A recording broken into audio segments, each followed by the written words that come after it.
Welcome to this new book, The Game of Life and How to Play It. Discover the astonishing power of your mind to create success. Written by Florence Scovel Shinn. ये बहुत ही interesting book है और इसकी story बहुत amazing है. So 2 years ago almost I had heard this. ये book मेरे YouTube feed में अपने आप आ गई थी. Audio books, I keep listening to audio books. तो ये ऑटोमेटिक आप यूट्यूब में जो भी सुनते हैं वो अपने आप आपको देते रहते हैं और ऑप्शंस. तो ये बुक मेरे को नहीं पता ये मेरे फीड में कैसे आई, एंड ऑटोमेटिकली आई, and I was travelling. So मेरा ऑटो डाउनलोड कुछ ऑन किया हुआ था, एंड एक पर्टिकुलर फ़्लाइट में मेरे पास इंटरनेट पर और कुछ मिल नहीं रहा था. So I started listening to this book, and उसी समय हम लोग ने राहुल जैन का एडवांस मैनिफेस्टेशन और मैनिफेस्टेशन का कोर्स किया था. ये दिल्ली के बहुत पॉपुलर सर है जो ये कोर्सेज कराते हैं. तो इस कोर्स में सर ने हम लोग को बहुत सारे टिप्स एंड ट्रिक्स सिखाए थे, बहुत कुछ मेथड सिखाया. सो मेरे पास सारा नोट्स एकदम फ्रेश बना हुआ था. द मोमेंट आई रेड ये वाली ऑडियो बुक, जैसे ही मैं सुनते गई and I was like, oh my god, this is crazy. ये पता है कितनी पुरानी बुक है? This was written, this author 1871 में इनका जन्म हुआ था. 1940 में शी डाइड. सो आप सोच सकते हैं ना ये कितनी ज़्यादा पुरानी बुक है और ये कितनी पुरानी साइंस है. एंड इस बुक में उसने पूरी मैनिफेस्टेशन की साइंस को ही एक्सप्लेन किया है इतनी सिंपल लैंग्वेज में कि आई वॉज़ वेरी सरप्राइज्ड. उस दिन मैंने सुनी, मैंने इसके नोट्स भी बनाए थे, and then somehow because I am a reader, I keep reading so many books, I just forgot about it. अभी लास्ट वीक मैजिक करते करते I was writing my gratitude only one day, and suddenly अचानक से मेरे mind में ख्याल आया कि ये वाली बुक क्यों नहीं, let's buy this book again. And this is the first time I am buying this book. I bought this book and I started reading it. And इसको पढ़ते पढ़ते every day I used to get goosebumps कि ये क्या है, how is it possible कि इतनी पुरानी साइंस को हम लोग मैजिक के रूप में कर रहे हैं. हम लोग ने सीक्रेट मूवी में देखा, कितने सारे नए नए ऑथर्स इसके बारे में बता रहे हैं, पर ये कितनी पुरानी साइंस है और इस बुक में इतना ब्यूटीफुली, इतना सिंपल लैंग्वेज में लिखा हुआ है कि आई वॉज़ रियली कंपेल्ड कि मेरे को ये अब करना ही है. जितने लोग मेरे साथ मैजिक की जर्नी में जुड़े थे और यहाँ तक हम आ गए हैं, हमारे लिए ये बुक बहुत ज़रूरी है बिकॉज़ ये इतनी पतली सी बुक है. सो आई टुक एन अटेम्प्ट कि चलो इसको तो किया जा सकता है. लेटर्स भी काफ़ी बोल्ड है. सो आप में से जो नॉन रीडर्स हैं आप लोग भी इसको रीड कर सकते हैं because this is very simple. इसकी इंग्लिश भी बहुत ईजी है और सिंपल है, और लेटर्स भी बड़े बड़े हैं, ज़्यादा पेजेस भी नहीं है. Okay, so let us begin this book. So ये जितनी भी साइंस है ना, ये जो बुक थी as a man thinketh, the science of getting rich, think and grow rich, ये सारी जो बुक्स हैं ये इस यूनिवर्स की, इस वर्ल्ड की सबसे फिनोमिनल बुक्स है. और ये ऑथर को उन्हीं से कंपेयर किया गया है कि इनकी बुक भी उसी लेवल की है, और उन्होंने सक्सेस के प्रिंसिपल्स को बहुत ईजी टू रीड स्टाइल में एक्सप्लेन किया है. एंड वो बॉर्न हुई थी 1871 में, और फिलाडेल्फिया में उनकी स्कूलिंग हुई. पेनिसिल्वेनिया में उन्होंने अकेडमी ऑफ फाइन आर्ट्स में आर्ट सीखा, और फाइनली उन्होंने जब ये बुक लिखी थी किसी भी पब्लिशर ने उनकी बुक पब्लिश करने से मना कर दिया था. तो finally she had to publish the book herself, और उन्हें खुद के पैसे लगा के इसे पब्लिश किया. सेकेंड बुक उन्होंने लिखी your word is your wand, जो वो भी सुपर्ब बुक है. उसके बाद उनकी फाइनल बुक थी the secret door to success. ये भी ब्रिलियंट बुक है. मतलब ये तीनों बुक्स एक से बढ़कर एक है. क्यों? क्योंकि इनकी लैंग्वेज बहुत ज़्यादा सिंपल है. और इनकी जो लास्ट बुक है the power of the spoken word, ये बेसिकली उनके स्टूडेंट्स ने उनके सारे नोट्स के कंपाइलेशन करके एक जो बुक पब्लिश कर दी है. Okay, so let's begin the chapter. Very simple. I'm not going to read all the lines. I will read all the important parts. Okay. Most people consider life a battle, but it is not a battle, it is a game. It is a game, however, which cannot be played successfully without the knowledge of the spiritual law. जितने भी laws हमने अभी magic में discuss किए हैं, law of forgiveness, law of receiving, law of attraction, like attracts like, law of self, हमने बहुत सारे लॉज के बारे में सुना. और ये बुक बोल रही है कि अगर आपको वो सारे लॉज की पूरी नॉलेज नहीं है ना, तो आपको लाइफ एक बैटल लगेगी. और अगर आपको पूरी नॉलेज है तो आपको पता है ना अपनी गेम कैसे खेलनी है. और इस बुक में बहुत सारे रेफरेंसेस बाइबल के भी हैं. Jesus Christ taught that it was a great game of giving and receiving. Whatsoever a man soweth that shall he also reap. ये वही है एग्जाम्पल जो हमने बार बार डिस्कस किया है कि आपने क्या बीज बोया है, आपको फल तो वो ही मिलेगा. अगर आपने करेला बोया है तो करेला उगेगा, आम बोया तो आम का पेड़ लगेगा. आपको डिसाइड करना है कि आपको बीज किसके डालने हैं. This means that whatever man sends out in word or deed will return to him. What he gives, he will receive. आपने इसमें एक बहुत इम्पॉर्टेंट वर्ड नोटिस किया है कि gives out in word और deed. मतलब कि बुरा खाली करना बुराई नहीं है, बुरा बोलना भी बुराई है. अभी तक हमने यही सोचा था ना, जैसी करनी वैसी भरनी, जैसा करोगे वैसा भरोगे. ये बुक बोल रही है कि ज़रूरी नहीं है करना. अगर आपने मुंह से बोल भी दिया ना, बस हो गया, आपकी काम हो गई. और वैसे हमने कर्मों की दुनिया में हमने समझा है कि कर्म कैसे बनते हैं. अपनी बोली से, अपने कर्म से, अपनी विचार से भी कर्म बनते हैं. अगर आपने किसी के बारे में बुरा सोचा तो भी आपने बुरा कर्म बना लिया है. आई होप हम सबको इस बात की अवेयरनेस है. If he gives hate, he will receive hate. If he gives love, he will receive love. If he gives criticism, he will receive criticism. If he lies, he will be lied to. If he cheats, he will be cheated. We are also taught that the imaging faculty plays a leading part in the game of life. What do you mean by imaging faculty? हम लोग किसको बोलते हैं imaging faculty? एक xerox machine एक imaging faculty है. Imaging मतलब exact same image copy करना. क्या हमने ये वाली लाइन पे ध्यान दिया कि हम जो भी, अगर हमारे लाइफ में आज हमें अगर कोई क्रिटिसाइज़ कर रहा है या हमें कोई बहुत हेट कर रहा है या हमारे साथ बुराई कर रहा है, तो डेफिनेटली हमें चेकिंग करनी है कि हमने किस समय किसी और के साथ ये किया है. ये वाली बात हमें याद है ना. Keep your heart with all diligence, for out of it are the issues of life. This means what man images sooner or later externalises in his affairs.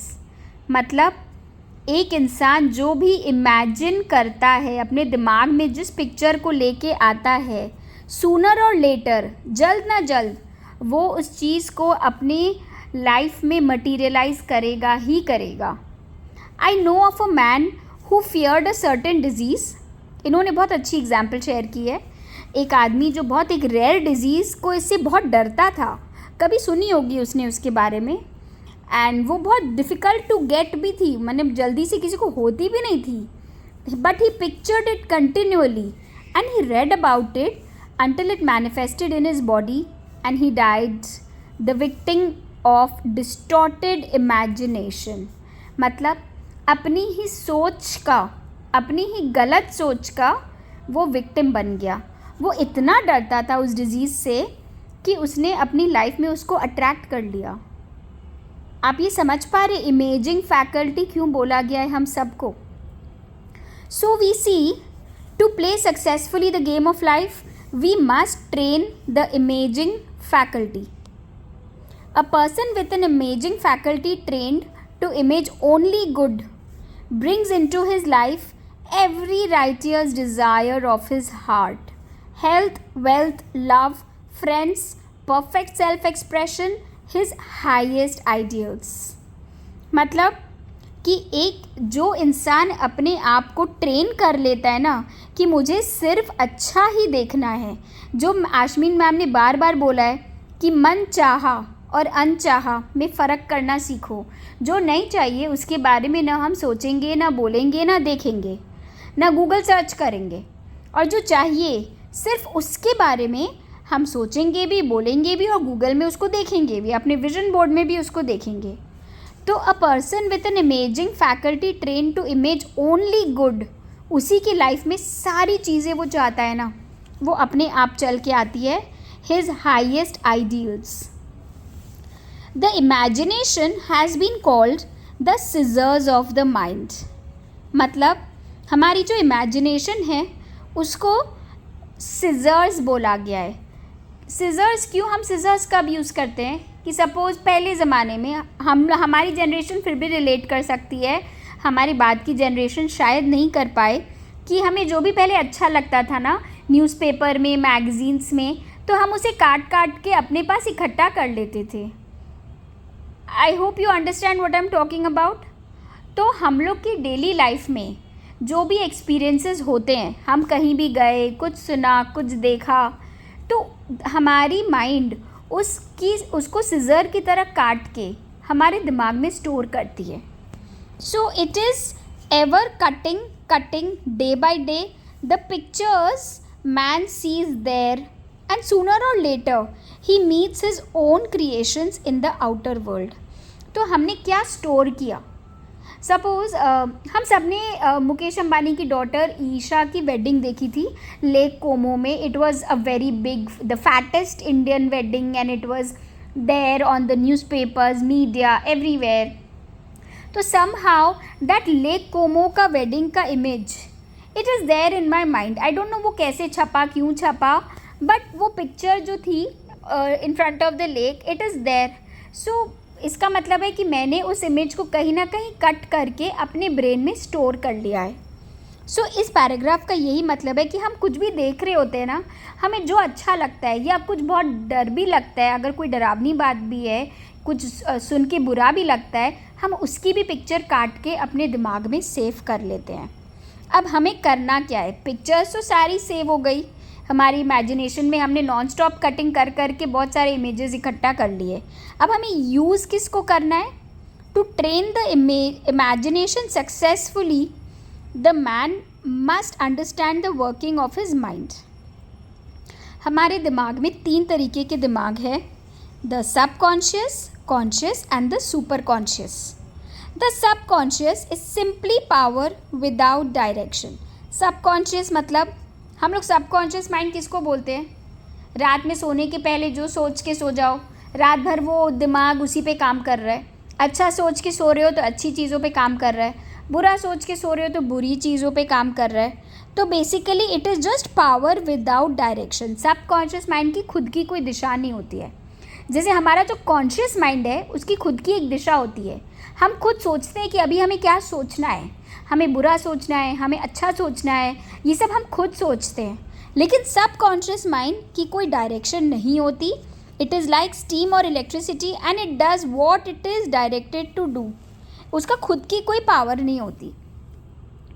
What ever man feels deeply और images clearly is impressed upon the subconscious mind and carried out in minutest detail।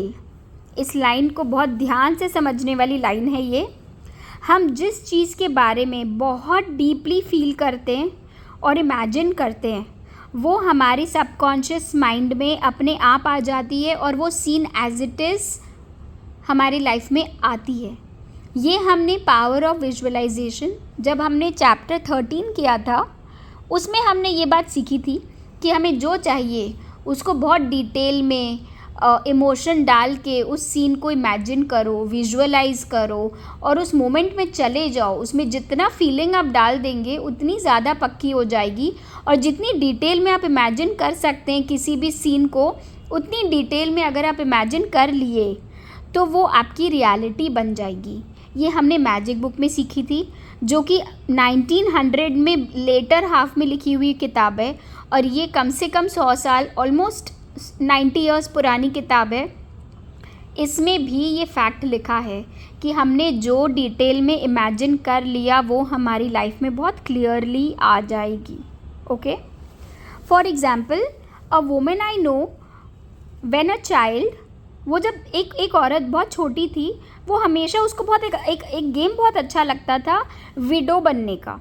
और वो हमेशा जैसे abroad में window लोग black dress पहनते हैं, वो हमेशा ब्लैक क्लोथ्स पहन के लॉन्ग ब्लैक वेल पहन के बैठ जाती थी और लोगों को अम्यूज़ करती थी. उसको लगता था कि बड़ा इंटरेस्टिंग सा गेम है कि मैं विडो बन के, जैसे हम लोग खेलते हैं बचपन में, वैसे वो खेलती थी. She grew up and married a man with whom she was deeply in love. In a short time he died and she wore black and a sweeping veil for many years.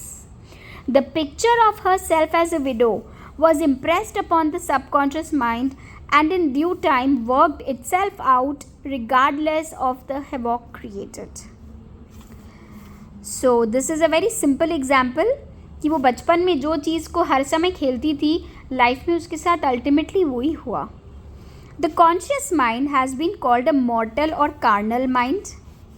It is the human mind and it sees life as it appears to be.